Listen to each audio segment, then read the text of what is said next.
30 gadi, tā ir vesela paudze, vesels laikmets. Toreiz, kad sākām 10 entuziasti kopā, mums nebija ne mobilo telefonu, ne interneta, ne mākslīgā intelekta.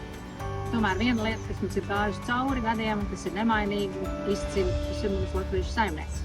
Tas īstenībā citās valodās tā īsti nemaz nav pārtulkojums. Un ko tas nozīmē? Tas nozīmē gan uzņēmēju, gan latviešu vēseles sentimentu, gan iespēju un māku tikt cauri visām krīzēm, gan arī lielisku humoru sajūtu. Lauku turisms nekad nav garlaicīgs, un viss centrā ir saimnieks.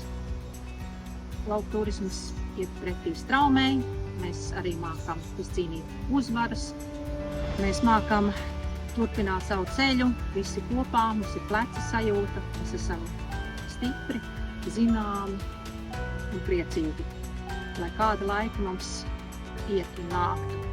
Paldies visiem, kas ir bijuši ar mums līdz šim, kas ir joprojām kopā, kas turpinās mums pievienoties. Mēs esam tik stipri, cik mūsu ir. Ar visiem kopā mēs turam rūpi par savu zemi un lai mēs visi būtu kopā aizvien vairāk.